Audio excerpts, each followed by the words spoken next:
ભુજમાં વાયોર પોલીસ સ્ટેશનના પીએસઆઈ ઇન્દ્રવિજયસિંહ ગોહિલ ગાયત્રી મંદિર ગેટ પાસે 40,000ની લાંચ લેતા એસીબીના ટ્રેપમાં ઝડપાયા છે।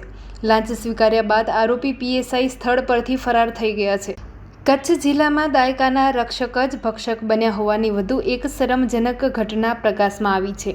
પશ્ચિમ કચ્છ પોલીસ વિભાગ હેઠળ આવતા વાયોર પોલીસ સ્ટેશનના પીએસઆઈ ઇન્દ્રવિજયસિંહ રાજેન્દ્રસિંહ ગોહિલ વિરુદ્ધ ભુજ એસીબીમાં ભ્રષ્ટાચાર નિવારણ અધિનિયમ હેઠળ ગુનો દાખલ કરવામાં આવ્યો છે। આ સમગ્ર મામલાની વિગત એવી છે કે એક ફરિયાદીની ફેક્ટરી નિયમબદ્ધ રીતે ચાલુ રાખવા દેવા માટે તેમજ ફેક્ટરી સંબંધી કોઈ કેસ કે તપાસમાં ખોટી રીતે હેરાનગતિ ન કરવાના બદલામાં પીએસઆઈ ગોહિલે ગેરકાયદેસર રીતે ₹50,000ની લાંચની માંગણી કરી હતી। ફરિયાદી પોતે લાંચ આપવા માંગતા ન હોવાથી તેમણે હિંમત દાખવીને એન્ટી કરપ્શન બ્યુરોના સત્તાવાર ટોલ ફ્રી નંબર 1064 પર સંપર્ક કરી સમગ્ર હકીકત જણાવી હતી। ફરિયાદના આધારે પૂર્વ કચ્છ એસીબીના પોલીસ ઇન્સ્પેક્ટર જેબી ચૌધરી અને તેમની ટીમે કાયદેસરનું છટકું ગોઠવ્યું હતું। પીએસઆઈ ગોહિલે લાંચના નાણાં સ્વીકારવા માટે ફરિયાદીને ભુજ શહેરના ગાયત્રી મંદિર ગેટ પાસે બોલાવ્યા હતા।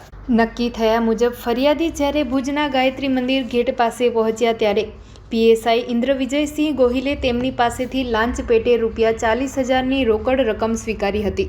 આ જ સમયે આસપાસ વોચમાં ગોઠવાયેલી એસીબીની ટીમે પીએસઆઈને દબોચી લેવા માટે તુરંત રેડ કરી હતી।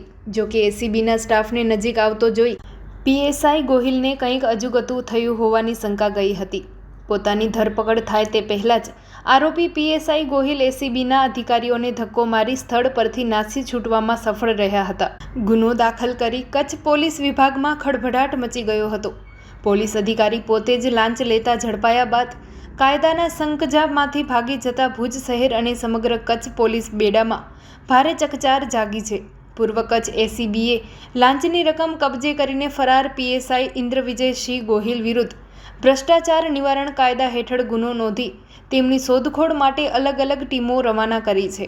એસીબીના વડા દ્વારા આ મામલે કડક તપાસના આદેશ આપવામાં આવ્યા છે।